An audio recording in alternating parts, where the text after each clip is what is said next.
नमस्कार दोस्तों, स्वागत है आपका आपके YouTube channel my science academy पर। तो दोस्तों, हमने देखा था पिछले वीडियो में एलिमिनेशन रिएक्शंस। हम पढ़ रहे थे एल्किल हैलाइडों की कुछ रिएक्शन, जिनमें पहली रिएक्शन हमने पढ़ ली थी न्यूक्लियोफिलिक सब्स्टिट्यूशन अभिक्रिया। सेकंड देख ली अपन ने एलिमिनेशन रिएक्शन। आज हम डिस्कस करेंगे दोस्तों रिएक्शन विद मेटल। कहने का मतलब एल्किल हैलाइडों की रिएक्शन मेटल के साथ। यहाँ पर देखिएगा दोस्तों, इसकी पहली रिएक्शन थी न्यूक्लियोफिलिक सब्स्टिट्यूशन रिएक्शन, जिसका अपन ने अच्छी तरीके से डिस्कशन कर लिया है। इसमें पढ़ा अपन ने SN1 और SN2 अभिक्रिया। सेकंड पढ़ी अपन ने एलिमिनेशन रिएक्शन। इसमें 3 प्रकार की रिएक्शन पढ़ी, E1 रिएक्शन, E2 और E1CB रिएक्शन। आज हम पढ़ेंगे दोस्तों रिएक्शन विद मेटल। तो देखिएगा दोस्तों, आज का हमारा टॉपिक है, थर्ड टॉपिक है ये रिएक्शन विद मेटल। ठीक है दोस्तों, सबसे पहले पढ़ेंगे हम first reaction, reaction with sodium. कहने का मतलब एल्किल हैलाइडों की रिएक्शन किसके साथ पढ़ेंगे? सोडियम मेटल के साथ पढ़ेंगे। ठीक है दोस्तों, यदि बात करें हम इस सोडियम मेटल की, तो देखते हैं रिएक्शन द्वारा देखते हैं, यदि एल्किल हैलाइड की रिएक्शन सोडियम धातु के साथ करवाते हैं, यहाँ पर प्रेजेंस लेते हैं दोस्तों ड्राई ईथर, तो हमें एल्केनों का फॉर्मेशन प्राप्त होता है। यहाँ पर 2NaX बार निकलता है। तो यहाँ पर क्या प्राप्त हुआ दोस्तों? हाइड्रोकार्बन। ठीक है, तो ये रिएक्शन कौन सी कहलाती है दोस्तों? इस रिएक्शन का नाम है वुल्टज रिएक्शन। इंपॉर्टेंट रिएक्शन है दोस्तों 12th के हिसाब से। वुड्स अभिक्रिया तो किसे कहते हैं? जब एल्किल हैलाइड की रिएक्शन सोडियम धातु के साथ शुष्क ईथर की उपस्थिति में संपन्न करवाते हैं, तो हाइड्रोकार्बन का फॉर्मेशन होता है। इस अभिक्रिया को ही हम क्या कहते हैं? वुड्स अभिक्रिया कहते हैं। इसके बाद कुछ एग्जाम्पल देखते हैं। मेथिल क्लोराइड की रिएक्शन सोडियम मेटल के साथ करवाते हैं, तो हमें यहाँ पर सेम प्रेजेंस लेंगे, तो यहाँ पर एथेन का फॉर्मेशन होता है। ठीक है दोस्तों, इसे बोलते हैं एथेन। तो यहाँ पर देखो दोस्तों, ये रिएक्शन काम आती है असेंट ऑफ चेन कन्वर्जन में यह अभिक्रिया काम आती है। क्योंकि देखो दोस्तों, इस एल्किल हैलाइड की बात करें तो यहाँ पर कार्बन की संख्या क्या है? 1 है। जबकि हम प्रोडक्ट की बात करें तो इसमें कार्बन की संख्या कितनी है? 2 है। तो यह अभिक्रिया कार्बन की संख्या को बढ़ाने वाले कन्वर्जन में क्या आती है? काम आती है। इसीलिए हम इसे कहते हैं असेंट ऑफ चेन रिएक्शन। ठीक है दोस्तों, इसके बाद देखते हैं कुछ एग्जाम्पल।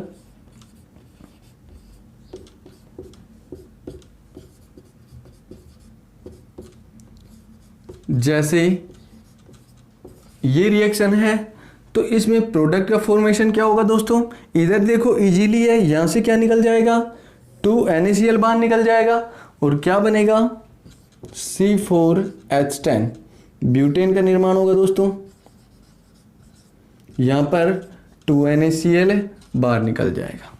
इस प्रकार से यहाँ तक समझ में आ गया दोस्तों। अब ये तो थी रिएक्शन दोस्तों। इसमें देखो यहाँ पर भी क्या है, समान एल्किल हैलाइड है, इधर भी समान एल्किल हैलाइड है। इसमें देखा तो इधर भी समान एल्किल हैलाइड है और इधर भी देखा तो क्या है, समान एल्किल हैलाइड। यदि हम समान एल्किल हैलाइड की रिएक्शन सोडियम के साथ करवाते हैं तो एक ही प्रकार का प्रोडक्ट बनता है। लेकिन यदि हम असमान प्रकार के एल्किल हैलाइड ले लें तो एक से अधिक प्रकार के प्रोडक्ट बनते हैं। तो उसको भी एग्जाम्पल के द्वारा समझते हैं। यहां पर देखते हैं हम, यहां पर लेते हैं मिथाइल क्लोराइड, इसकी रिएक्शन सोडियम मेटल के साथ करवाते हैं और यहां पर ले लेते हैं इथाइल क्लोराइड, सेम प्रेजेंस। तो यहां पर क्या हो गए, असमान एल्किल हैलाइड हो गए, ये अलग हो गया और ये अलग हो गया। ठीक है, इन दोनों की रिएक्शन करवाते हैं तो यहां पर देखते हैं एक तो होता है एथेन का फॉर्मेशन, ठीक है, सेकंड होता है प्रोपेन का फॉर्मेशन और थर्ड होता है ब्यूटेन का फॉर्मेशन। कहने का मतलब एक से अधिक प्रकार के प्रोडक्ट का फॉर्मेशन होता है। यहां पर कैसे हुआ देखो इधर, यहां पर दोस्तों सबसे पहले तो यदि मैं इस एल्किल हैलाइड के दोनों अणु ले लूं तो किसका निर्माण होगा, इस एथेन का निर्माण होगा कि नहीं। ठीक है, ये एक बार इस एथिल हैलाइड के ले लूं दोनों अणु तो किसका निर्माण होगा, इस ब्यूटेन का निर्माण होगा कि नहीं। और एक बार एक ये वाला और एक ये वाला दोनों के ले लूं तो किसका निर्माण होगा, प्रोपेन का निर्माण होगा कि नहीं। यहां तक समझ में आ गया। तो कहने का मतलब यदि हम सोडियम धातु के साथ असमान एल्किल हैलाइड का यूज करते हैं तो एक से अधिक प्रकार के प्रोडक्ट बनते हैं, जो कि आपके सामने हैं। यहां तक समझ में आ गया। इसके बाद चलते हैं अगली रिएक्शन की ओर। इसके बाद अगली रिएक्शन है हमारी रिएक्शन विद जिंक मेटल के साथ। कहने का मतलब अब एल्किल हैलाइड की रिएक्शन किसके साथ करेंगे, जिंक मेटल के साथ। तो यहां पर देखते हैं यदि एल्किल हैलाइड की रिएक्शन हम जिंक के साथ करवाते हैं तो यहां पर ड्राई ईथर की प्रेजेंस ले सकते हैं। तो यहां पर बनता है RZnR। ठीक है, इसे बोलते हैं, इसे मैं R2Zn भी बोल सकता हूं। ठीक है, यहां पर बाहर निकलता है ZnX2, इसे बोलते हैं डाई एल्किल जिंक। ठीक है दोस्तों, या इसे बोलते हैं फ्रैंकलैंड अभिकर्मक। ये इंपॉर्टेंट है, ध्यान रखना दोस्तों। ठीक है, डाई एल्किल जिंक को ही हम क्या बोलते हैं, फ्रैंकलैंड अभिकर्मक। ठीक है, जब एल्किल हैलाइड की रिएक्शन जिंक मेटल के साथ करवाते हैं तो फ्रैंकलैंड अभिकर्मक का निर्माण होता है। इसकी कुछ रिएक्शंस देख लेते हैं। मेथिल क्लोराइड की रिएक्शन जिंक के साथ करवाते हैं ड्राई ईथर की प्रेजेंस में तो यहां पर बनता है, इसका निर्माण होगा और बाहर क्या निकलेगा, ZnCl2। तो ये क्या है, फ्रैंकलैंड रिएजेंट है। इसका नाम क्या होगा दोस्तों, डाई मिथाइल जिंक। ठीक है, यहां तक समझ में आ गया। इसके बाद देखो दोस्तों, इस जिंक मेटल के साथ हम हाइड्रोकार्बन का भी फॉर्मेशन कर सकते हैं। किस प्रकार से, यदि यहां पर एल्किल ब्रोमाइड जिंक की रिएक्शन करवा दें, इधर भी ले लें एल्किल ब्रोमाइड सेम प्रेजेंस, तो यहां पर देखिए किसका निर्माण होगा, एथेन का फॉर्मेशन होगा, और यहां पर गेट आउट क्या होगा, ZnBr2। ठीक है दोस्तों, तो यहां पर किसका फॉर्मेशन हुआ, यहां पर हुआ एथेन का फॉर्मेशन। ठीक है, यहां तक समझ में आ गया दोस्तों, स्क्रीनशॉट ले लीजिएगा। यहां तक समझ में आ गया दोस्तों। ठीक है, कहने का मतलब यदि हम एल्किल हैलाइड की रिएक्शन जिंक मेटल के साथ करवाते हैं तो फ्रैंकलैंड रिएजेंट का फॉर्मेशन होता है। यहाँ तक ध्यान रखना है दोस्तों। इसके बाद चलते हैं अगली रिएक्शन की ओर।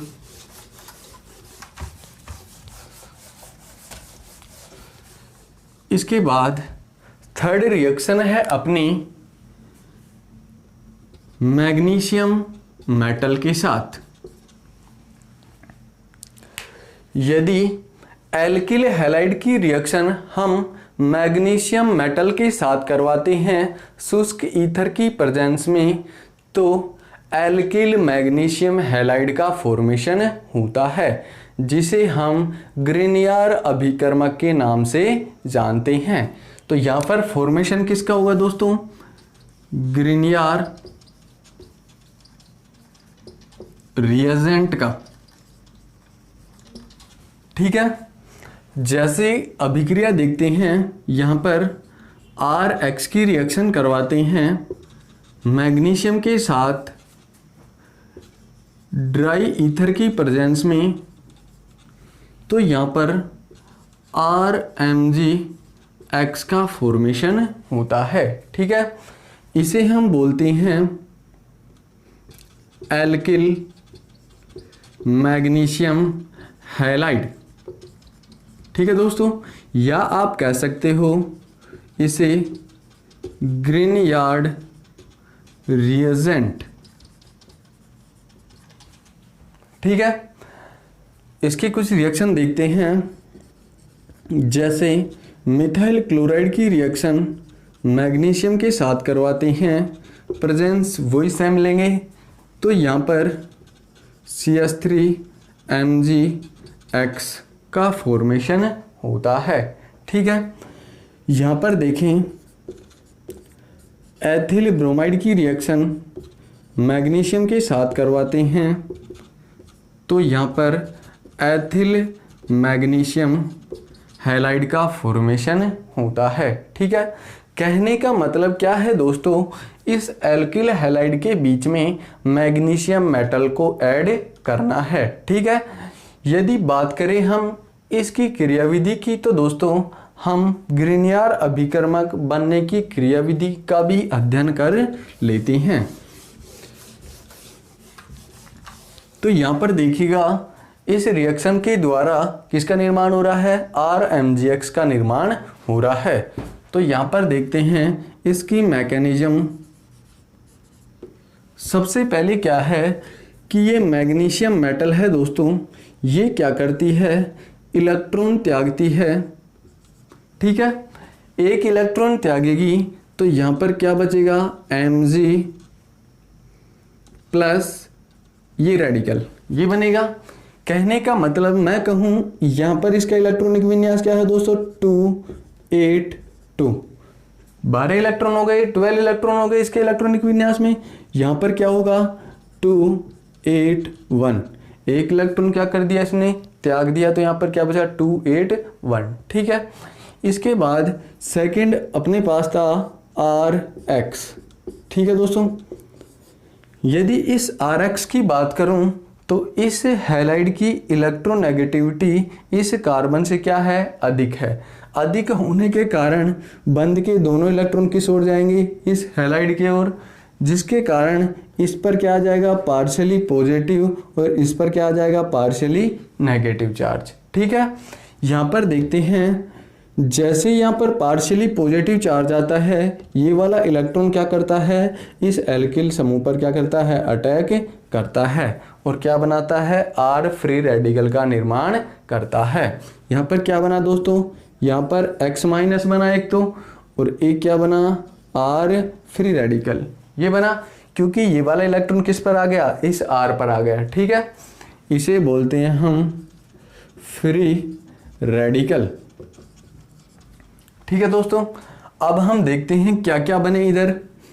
यहाँ पर बना, एक तो बना R रेडिकल, एक बना Mg रेडिकल प्लस, और एक बना अपने पास X माइनस। ठीक है, ये बना। एक रेडिकल से रेडिकल बनता है तो सिंगल बॉन्ड का निर्माण होता है कि नहीं, ये रेडिकल मिलेगा और ये रेडिकल मिलेगा, सिंगल बॉन्ड का फॉर्मेशन होगा। और यहाँ पर पॉजिटिव और नेगेटिव मिलेगा तो आयनिक बॉन्ड का फॉर्मेशन होगा। तो यहाँ पर किसका निर्माण होगा, RMgX। हो गया कि नहीं। तो इस प्रकार से ग्रिग्नार्ड अभिकर्मक का निर्माण होता है। ये थी इसकी क्रियाविधि। यहाँ तक समझ में आ गया दोस्तों। इसके बाद देखते हैं, यदि इस बॉन्ड की बात करें तो इनके मध्य तो क्या पाया जाएगा दोस्तों, आयनिक बॉन्ड कैरेक्टर पाए जाएंगे। यदि इस बॉन्ड में प्रकृति की बात करें तो इसमें 50% तो होता है आयनिक कैरेक्टर और 50% होते हैं कोवलेंट कैरेक्टर। ठीक है दोस्तों, ये समझ में आ गया। इसके बाद हम देखते हैं, इसकी कुछ रिएक्शंस देख लेते हैं या एग्जाम्पल देख लेते हैं। यहाँ तक समझ में आ गया, क्लियर। ठीक है, इसके आगे चलते हैं हम। यहाँ पर एग्जाम्पल की बात करें तो दोस्तों,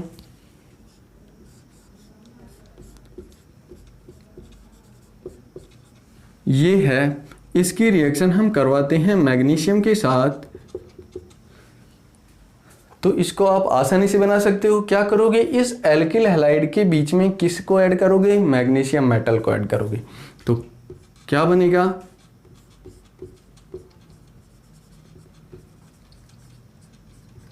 ये बन जाएगा। ठीक है, RMgX बन जाएगा। यदि देखें अगले एग्जाम्पल को तो दोस्तों,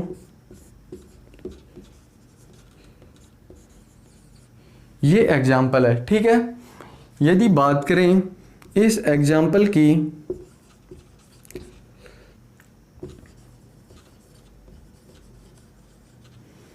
तो इस एग्जाम्पल को आप लोग करिएगा। कितनों के पास ये एग्जाम्पल सही होता है देखते हैं। तो ये हो जाएगा दोस्तों। इधर देखिएगा किस प्रकार से,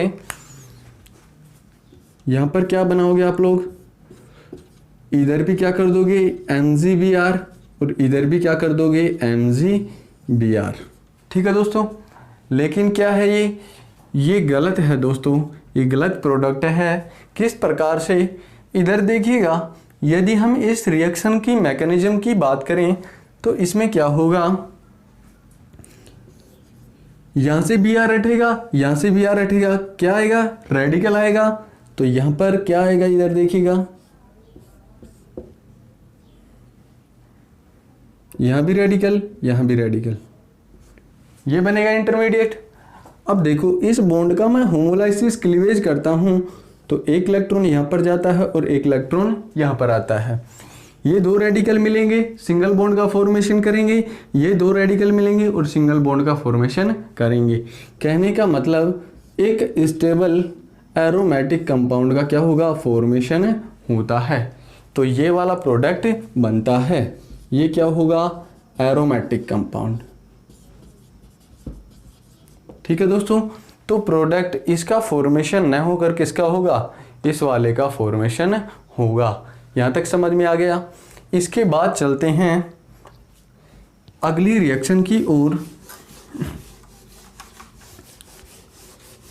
यदि हम बात करें दोस्तों सॉल्वेंट की, तो हम आपको बता दें कि इसमें ड्राई ईथर सॉल्वेंट का यूज क्यों करते हैं, क्योंकि जो ये ड्राई ईथर सॉल्वेंट है ये RMgX को क्या कर लेता है, सॉल्वेट कर लेता है और एक स्टेबल कंपाउंड का निर्माण कर लेता है। जैसे देखिए हम यहाँ पर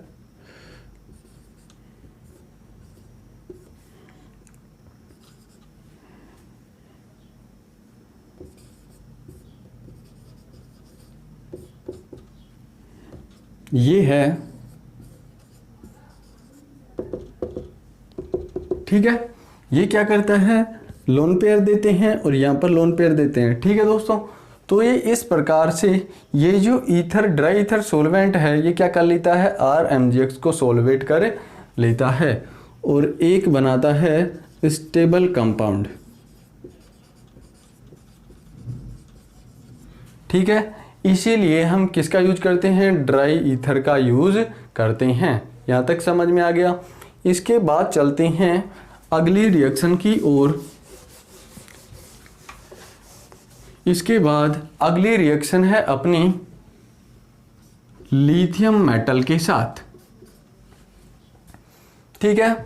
यदि एल्किल हैलाइड की रिएक्शन लिथियम मेटल के साथ करवाते हैं तो एल्किल लिथियम का निर्माण होता है। रिएक्शन के द्वारा देखते हैं यहाँ पर RX की रिएक्शन लिथियम के साथ करवाते हैं ड्राई ईथर की प्रेजेंस में, यहाँ पर RLi का फॉर्मेशन होता है, ठीक है। यहाँ पर LiX बार निकलता है, इसे बोलते हैं एल्किल लिथियम, ठीक है दोस्तों। या इसे सुपर ग्रिनियर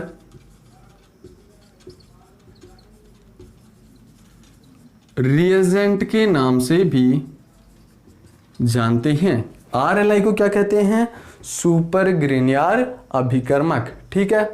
इसकी कुछ रिएक्शन देखते हैं, जैसे मैथिल क्लोराइड की रिएक्शन लिथियम के साथ करवाते हैं ड्राई ईथर की प्रेजेंस में, तो यहाँ पर CH3Li का फॉर्मेशन होता है, तो इसे बोलते हैं मैथिल लिथियम। यहाँ तक समझ में आ गया। यदि बात करें हम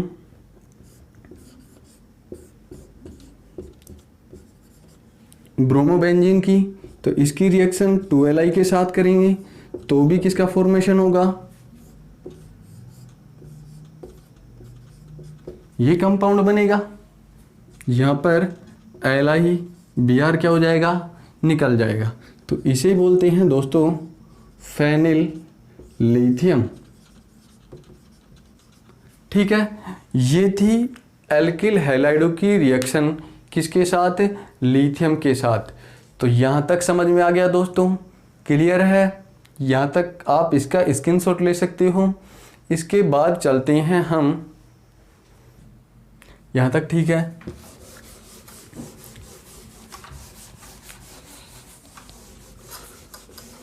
तो ये था दोस्तों हमारा फर्स्ट पार्ट। इसके बाद हम सेकंड पार्ट स्टार्ट करते हैं, हेलो एरिन, ठीक है दोस्तों। तो यहाँ पर सेकंड पार्ट स्टार्ट होता है हमारा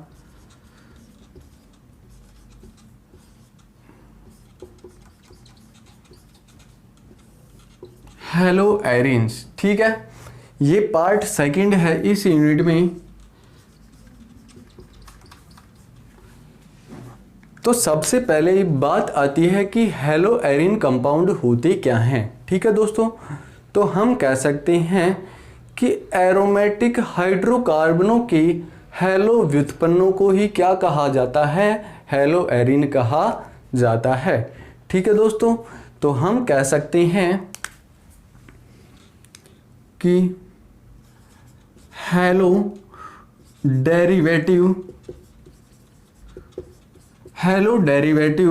ऑफ एरोमेटिक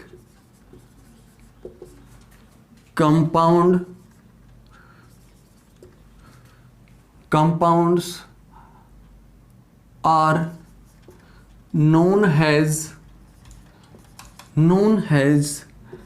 haloarin compounds, ठीक है दोस्तों। कहने का मतलब जो हेलो व्युत्पन्न है एरोमेटिक हाइड्रोकार्बनों के हेलो व्युत्पन्नों को ही क्या कहा जाता है, हेलो एरिन्स कहा जाता है। जैसे यहाँ पर एग्जाम्पल देख लेते हैं दोस्तों, ये कोई एरोमेटिक कंपाउंड है, ठीक है, बेंजीन।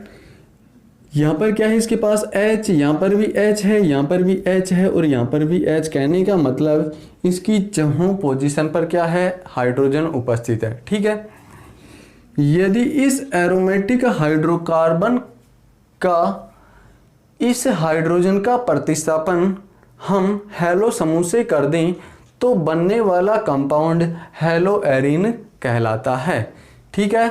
यहाँ पर इस हाइड्रोजन का प्रतिस्थापन हम हैलो समूह से कर दें तो यहाँ पर जिस कंपाउंड का फॉर्मेशन होता है वो क्या कहलाता है दोस्तों, हैलो एरीन कहलाता है। समझ में आ गया।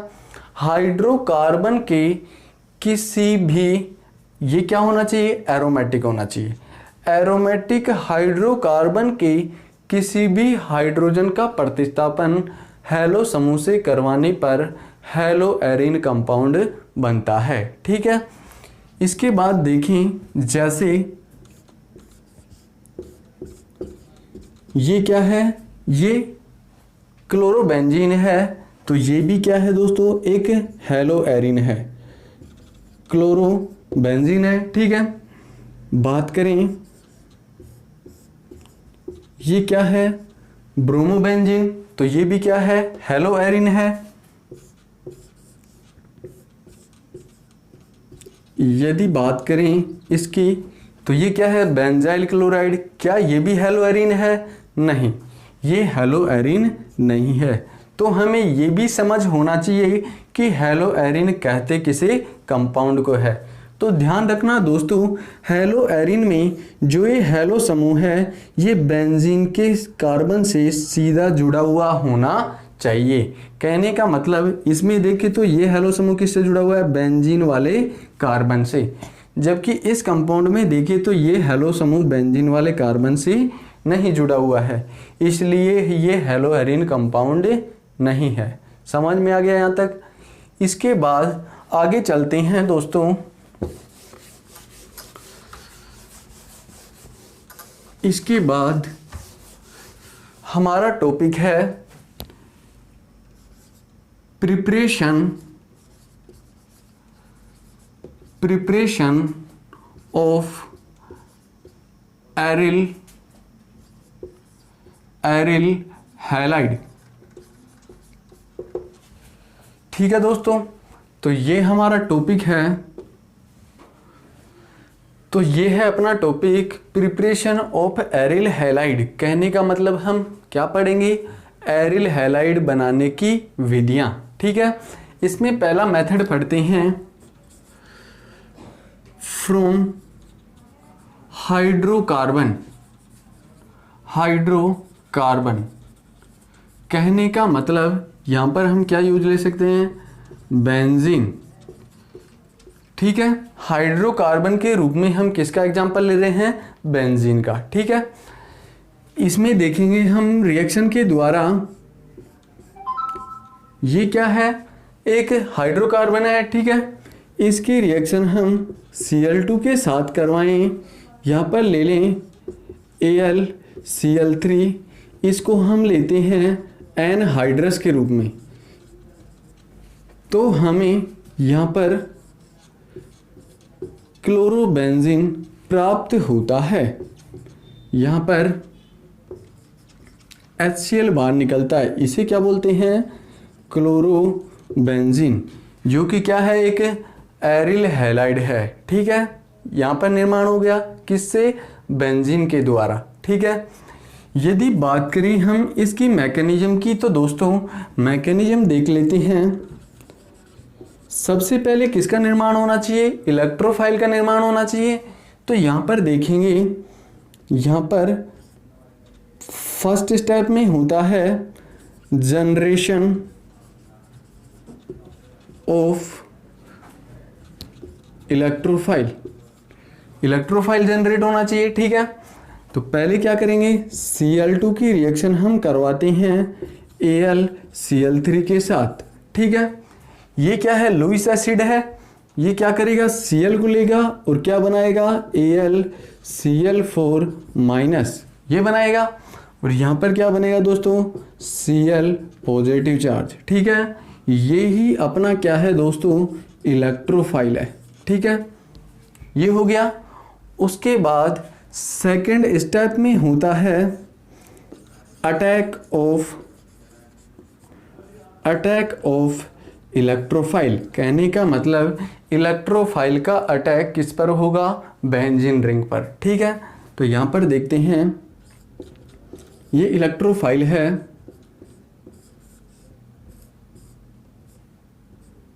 ठीक है, इसकी रिएक्शन करवाते हैं। ये क्या है, पॉजिटिव चार्ज है, तो ये अटैक किस पर करेगा, नेगेटिव पर अटैक करेगा। तो हम क्या करेंगे, सबसे पहले नेगेटिव जनरेट करेंगे। तो यहाँ पर अगर ये डबल बॉन्ड का माइग्रेशन यहाँ पर हो जाए तो यहाँ पर नेगेटिव चार्ज आ जाएगा और यहाँ पर क्या आ जाएगा, पॉजिटिव चार्ज। तो उस पर क्या करेगा, ये आसानी से अटैक कर देगा। तो यहाँ पर क्या बनेगा दोस्तों, यहाँ पर निर्माण होगा, यहाँ पर पॉजिटिव चार्ज, ये सेम ऐसे की ऐसे, यहाँ पर ऐसे की ऐसे, और यहाँ पर क्या जुड़ जाएगा, ये इलेक्ट्रोफाइल। ठीक है, इलेक्ट्रोफाइल अपन ने क्या ले रहा है, क्लोरीन, तो क्लोरीन जुड़ जाएगा। ठीक है, इसके बाद इस पॉजिटिव चार्ज को कम करने के लिए डबल बॉन्ड में भाग लेगा ये इलेक्ट्रॉन। यहाँ पर किसका निर्माण हो जाएगा, डबल बॉन्ड का। और अब पॉजिटिव चार्ज कहाँ पर आएगा, यहाँ पर। तो यहाँ पर देखिएगा नेक्स्ट ये वाली रेजोनेटिक स्ट्रक्चर बनेगी। ठीक है, इसके बाद ये डबल बॉन्ड यहाँ पर आएगा, तो पॉजिटिव चार्ज कहाँ पर आएगा, यहाँ पर। तो यहाँ पर देखें तो क्या बनेगी, इधर बना देता हूँ मैं,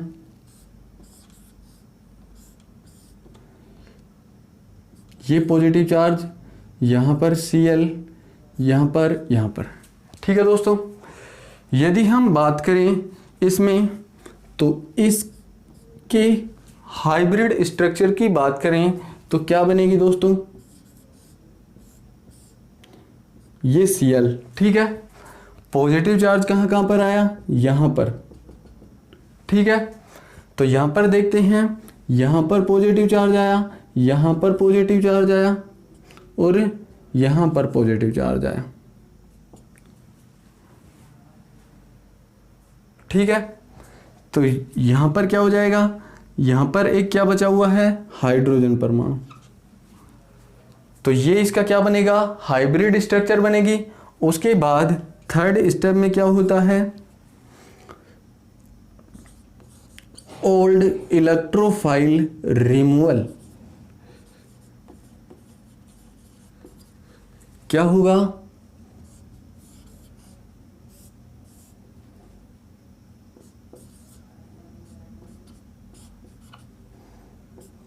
ये है। ठीक है, इसकी रिएक्शन करवाते हैं किसके साथ, AlCl4 माइनस के साथ। तो क्या होगा, ये वाला CH बंद के दोनों इलेक्ट्रॉन यहाँ पर आ जाएंगे और किसका निर्माण हो जाएगा, डबल बॉन्ड का। ये किसके रूप में बाहर निकलेगा, H+ के रूप में। तो यहाँ पर क्या बनेगा दोस्तों, क्लोरोबेंजीन का निर्माण हो जाएगा और यहाँ पर HCl बाहर निकलेगा और यहाँ पर AlCl3 ऐसे की ऐसे कैटलिस्ट के रूप में बाहर निकल जाएगा। तो ये थी दोस्तों क्लोरीनेशन की क्रियाविधि, जो कि आपके समझ में आ गई होगी। स्क्रीनशॉट ले लीजिएगा इसका। यहाँ तक समझ में आ गया दोस्तों। तो ये थी क्लोरीनेशन की क्रियाविधि, ठीक तरह से समझ लिया इसको। ठीक है, यहाँ पर देखिए दोस्तों, इस क्लोरीनेशन में हम लुईस एसिड के रूप में अनेक कंपाउंड का यूज कर सकते हैं। जैसे यहाँ पर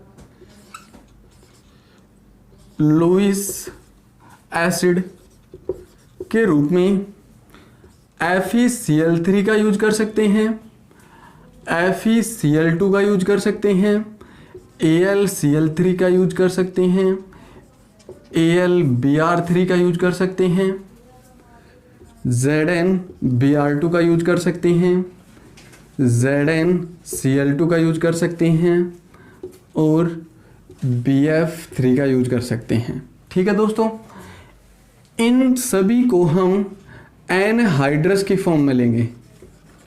यहाँ पर यही बात ध्यान रखनी है कि इन सभी लुईस एसिडों को किसकी फॉर्म में लेंगे, एनहाइड्रस की फॉर्म में लेंगे, निर्जल की उपस्थिति में लेंगे। ठीक है, इसके बाद रिएक्शन देखते हैं कुछ। यहाँ पर यदि इसकी रिएक्शन हम Br2 से करवा दें AlCl3 की उपस्थिति में, तो यहाँ पर ब्रोमोबेंजीन का फॉर्मेशन होता है। समझ में आ गया। इसके बाद नेक्स्ट रिएक्शन देखें। इसकी रिएक्शन हम यदि I2 के साथ करवाएं AlCl3 की प्रेजेंस में, तो यहाँ पर आइडोबेंजीन का फॉर्मेशन होता है। यहाँ पर बनता है HI। तो इस रिएक्शन में दोस्तों ये जो HI बनता है ये होता है वेरी स्ट्रॉन्ग रिड्यूसिंग एजेंट। कहने का मतलब ये बहुत ही अधिक रिड्यूसिंग एजेंट होने के कारण ये क्या करता है दोस्तों, इस आइडोबेंजीन को बेंजीन में कन्वर्ट कर देता है। तो हम कह सकते हैं कि it reduce iodobenzene convert benzene. कहने का मतलब ये जो स्ट्रॉन्ग रिड्यूसिंग एजेंट है ये आइडोबेंजीन को किस में कन्वर्ट कर देता है, बेंजीन में कन्वर्ट कर देता है। यदि हम आइडोबेंजीन का फॉर्मेशन करना चाहते हैं तो इसकी जगह हम क्या लेंगे, स्ट्रॉन्ग ऑक्सीडाइजिंग एजेंट लेंगे। तो यहाँ पर हम क्या ले सकते हैं, स्ट्रॉन्ग ऑक्सीडाइजिंग एजेंट। ये क्या होता है, कंसंट्रेट HNHiO4 वह कंसंट्रेट H2SO4 ये होता है। ठीक है, यहाँ पर देखें तो दोस्तों अगर हम इसकी जगह हम इस स्ट्रॉन्ग ऑक्सीडाइजिंग एजेंट का यूज करें तो आइडोबेंजीन का फॉर्मेशन हो सकता है। किस प्रकार से देखिएगा, यहाँ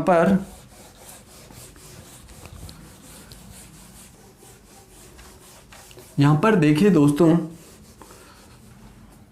किस प्रकार से करेंगे हम।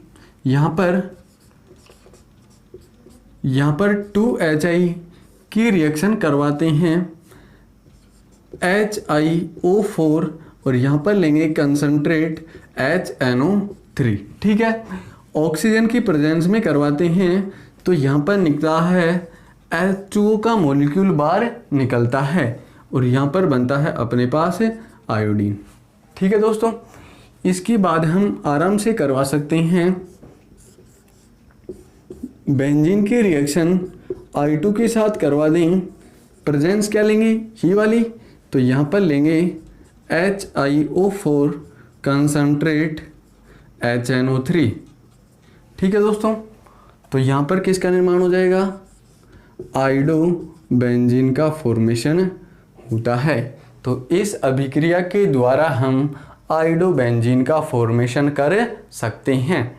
ठीक है, यदि बात करें दोस्तों फ्लोरोबेंजीन की, तो फ्लोरोबेंजीन को इस अभिक्रिया के द्वारा नहीं बनाया जा सकता है क्योंकि जो ये FF बॉन्ड होता है ये वेरी स्ट्रॉन्ग बॉन्ड होता है। अधिक मजबूत बॉन्ड होने के कारण यह अभिक्रिया संपन्न नहीं होती है। ठीक है दोस्तों, इसके बाद देखते हैं, इसके बाद हम अगली रिएक्शन की ओर चलते हैं। सेकंड रिएक्शन है रोसिंग प्रक्रम, रोसिंग प्रोसेस। रोसिंग प्रक्रम के द्वारा भी हम हेलोएरिन का निर्माण कर सकते हैं। ये जो रोसिंग प्रक्रम है ये हेलो एल्किन या क्लोरोबेंजीन बनाने की औद्योगिक विधि है। किस प्रकार से है दोस्तों, यदि हम बेंजीन की रिएक्शन वाष्प की उपस्थिति में SiO2 की प्रेजेंस लेते हैं और कॉपर क्लोराइड की प्रेजेंस लेते हैं तो हमें क्लोरोबेंजीन का फॉर्मेशन होता है और इस प्रोसेस को ही कहा जाता है रोसिंग प्रोसेस। किस प्रकार से अभिक्रिया द्वारा देखते हैं, यदि बेंजीन की रिएक्शन हम करवाते हैं यहाँ पर O2 की प्रेजेंस में HCl के साथ और CuCl2 की उपस्थिति में, तो हमें क्लोरोबेंजीन का फॉर्मेशन होता है। ठीक है दोस्तों, यहाँ पर क्लोरोबेंजीन का फॉर्मेशन होता है। इस प्रोसेस को क्या कहते हैं, रोसिंग प्रोसेस। तो इसके द्वारा भी हम किसका फॉर्मेशन कर सकते हैं, क्लोरोबेंजीन का या एरिल हैलाइड का फॉर्मेशन कर सकते हैं। इसके बाद नेक्स्ट रिएक्शन की ओर चलते हैं। इसके बाद थर्ड रिएक्शन है दोस्तों हुन्स-डीकर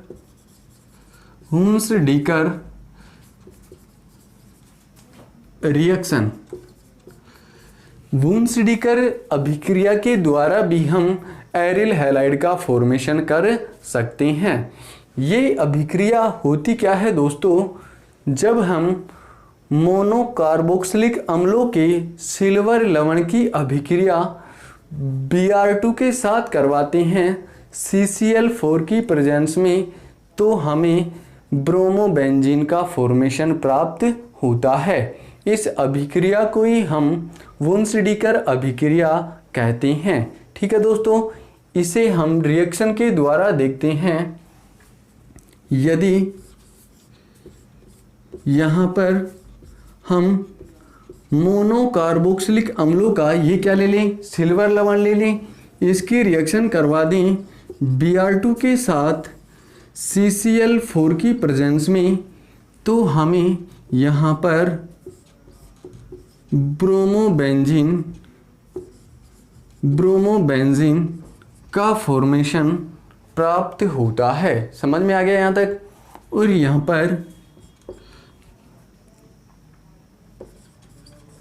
AgBr प्रेसिपिटेट के रूप में बाहर निकलता है और CO2 गैस बाहर निकलती है। तो ये थी दोस्तों क्या, वुन्स-डीकर अभिक्रिया। यदि हम बात करें इसकी मैकेनिज्म की, तो ये फ्री रेडिकल मैकेनिज्म के द्वारा प्रोसीड होती है।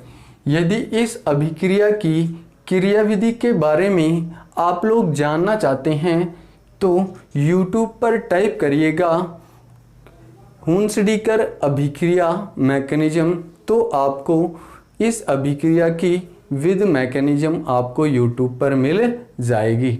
ठीक है, इसके बाद नेक्स्ट रिएक्शन की ओर चलते हैं। इसके बाद अपनी फोर्थ रिएक्शन है दोस्तों एनिलीन के द्वारा एरिल हैलाइडों का निर्माण। तो हम देखेंगे एनिलीन के द्वारा, यदि एनिलीन की रिएक्शन हम यहाँ पर NaNO2 प्लस HCl के साथ करवाते हैं 0 डिग्री से 5 डिग्री सेल्सियस टेम्परेचर पर, तो हमें बेंजीन डाईएज़ोनियम क्लोराइड प्राप्त होता है। यहाँ तक ठीक है। इसके बाद देखते हैं, ये थी रिएक्शन। इस अभिक्रिया को बोलते हैं दोस्तों डाईएज़ोटाइजेशन। इम्पोर्टेंट रिएक्शन है दोस्तों, इसे बोलते हैं डाईएज़ोटाइजेशन। एजोटाइजेशन रिएक्शन या डाई एजोटीकरण अभिक्रिया। तो किसे कहते हैं डाई एजोटाइजेशन रिएक्शन? जब एनिलीन की अभिक्रिया NaNO2 व HCl के साथ 0 डिग्री से 5 डिग्री सेल्सियस टेम्परेचर पर करवाई जाती है तो बेंजीन डाईएजोनियम क्लोराइड का फॉर्मेशन होता है। इस रिएक्शन को ही हम डाई एजोटाइजेशन रिएक्शन कहते हैं। यहाँ तक समझ में आ गया। इसके बाद यदि इस रिएक्शन की मैकेनिज्म देखें तो हम बताते हैं। इधर देखिएगा, इस रिएक्शन की मैकेनिज्म, यहाँ पर मैकेनिज्म की बात करें तो सबसे पहले यहाँ पर देखिएगा क्या करेंगे, NaNO2 की रिएक्शन करवाएंगे HCl के साथ। ठीक है, यहाँ पर बाण निकलेगा NaCl और यहाँ पर बनेगा HNO2। ठीक है, इसके बाद सेकंड पद होता है हमारा generation of nitronium ion. Nitronium ion का जनरेशन होता है किस प्रकार से, यहाँ पर अपने पास HNO2 ये प्राप्त हुआ, ये वाला। ठीक है, इसकी रिएक्शन करवाते हैं हम H प्लस के साथ, तो ये ऑक्सीजन का लोन पेयर क्या कर लेता है, H प्लस को एक्सेप्ट कर लेता है और यहाँ पर बनता है ये HOH N double bond O, ये बन जाएगा। ठीक है, अब देखते हैं यहाँ पर ये वाला बॉन्ड, यहाँ पर देखें तो ये ऑक्सीजन पर पॉजिटिव चार्ज है। ठीक है, ये क्यों है, क्योंकि ऑक्सीजन कितने बॉन्ड बना रहा है, 3 बॉन्ड बना रहा है। जैसे ही ये ऑक्सीजन बंध के दोनों इलेक्ट्रॉनों को अपनी ओर आकर्षित करेगा तो यहाँ पर क्या आ जाएगा, पॉजिटिव चार्ज जनरेट हो जाएगा।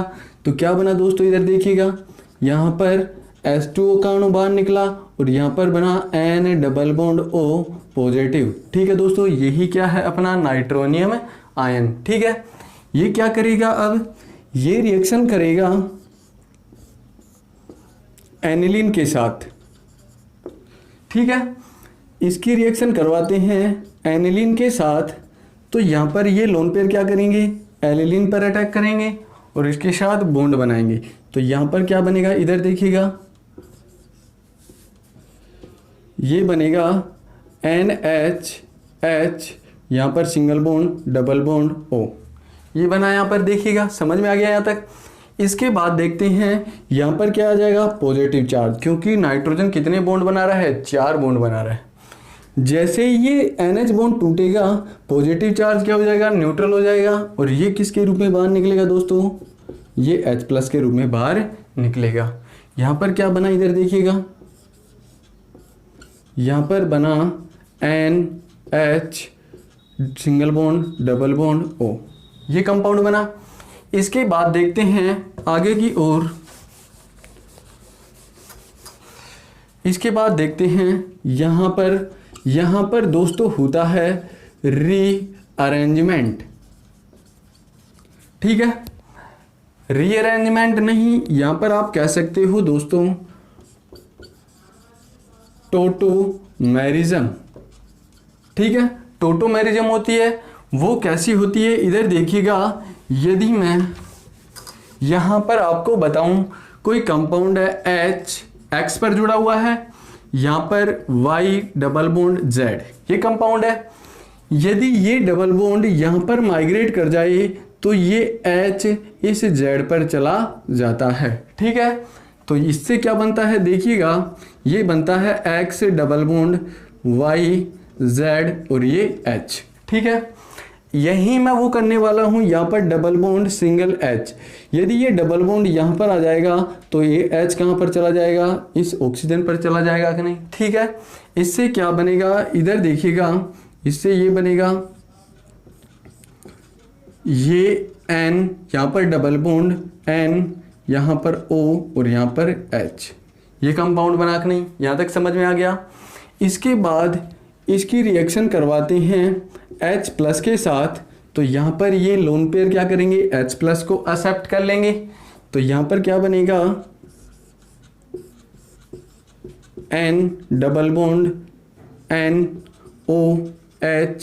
H, यहाँ पर पॉजिटिव चार्ज। ठीक है दोस्तों, यहाँ से जल का अणु बाहर निकलेगा तो इस पर क्या आ जाएगा, पॉजिटिव चार्ज आ जाएगा। तो यहाँ पर देखते हैं H2 अणु क्या हो जाएगा, बाहर हो जाएगा। ठीक है, और यहाँ पर देखते हैं क्या बनेगा, N double bond N positive charge. यहाँ पर क्या है, लोन पेयर। ठीक है, ये लोन पेयर क्या करेगा, ट्रिपल बॉन्ड का निर्माण करेगा तो पॉजिटिव चार्ज न्यूट्रल हो जाएगा। अब यहाँ पर आएगा तो यहाँ पर क्या बनेगी दोस्तों, ये N ट्रिपल बॉन्ड N, यहाँ पर पॉजिटिव चार्ज। ठीक है, ठीक है, यहाँ पर इसकी रिएक्शन करवाते हैं HCl माइनस के साथ, तो यहाँ पर बनता है N triple bond N Cl minus, और ये पॉजिटिव। यही हमारा क्या है, डाईएजोनियम क्लोराइड, डाईएजोनियम क्लोराइड। ठीक है दोस्तों, तो ये थी डाईएजोटाइजेशन रिएक्शन की क्रियाविधि, जो कि हमने आपको स्टेप बाय स्टेप समझा दिया है। यहाँ तक क्लियर हो गया। इसके बाद देखते हैं अगली रिएक्शन।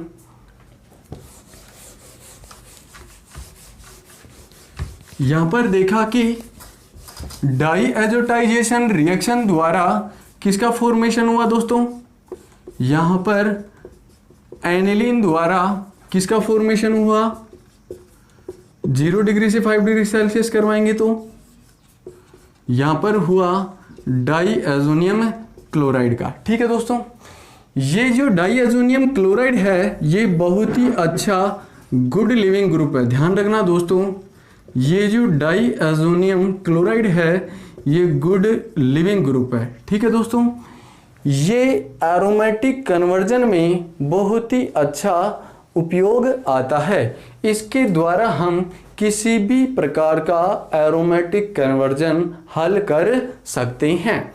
यहाँ पर देखिएगा, यदि हम बात करें सैंडमेयर रिएक्शन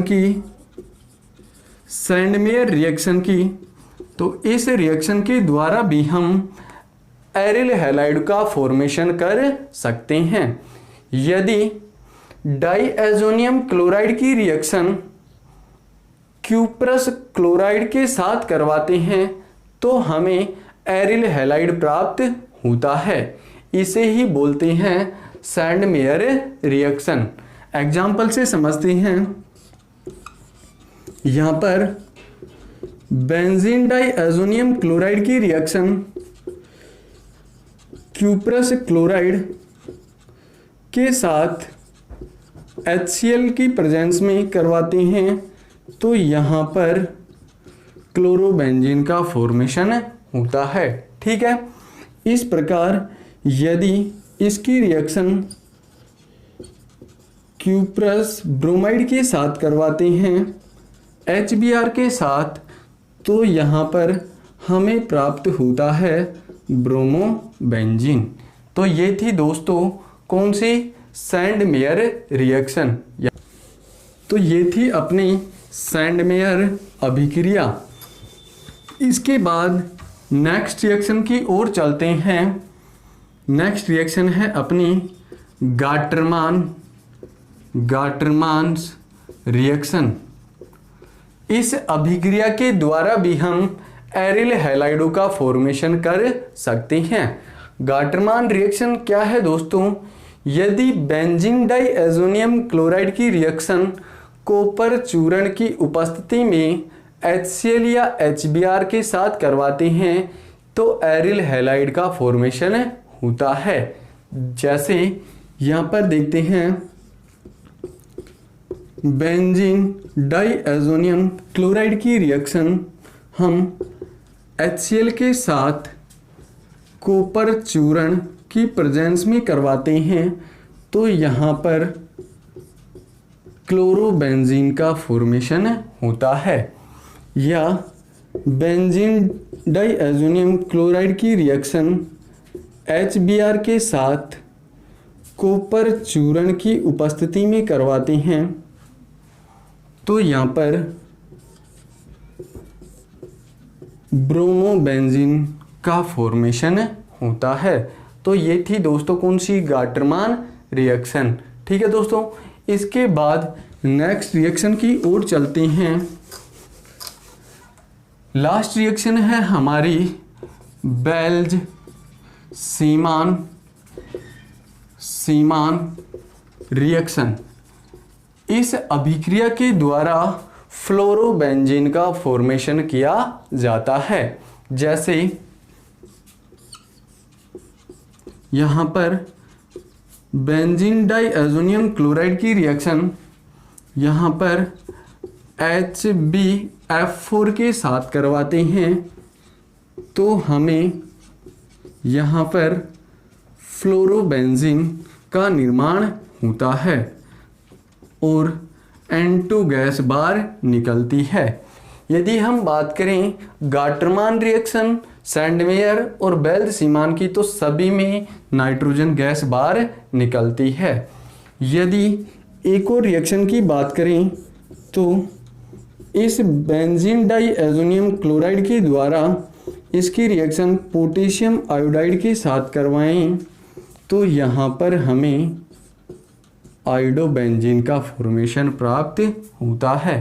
तो ये तो दोस्तों एरिल हैलाइड बनाने की कुछ विधियाँ। यहाँ तक समझ में आ गया दोस्तों।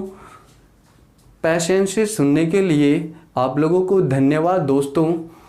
आगे मिलते हैं अगले वीडियो में दोस्तों।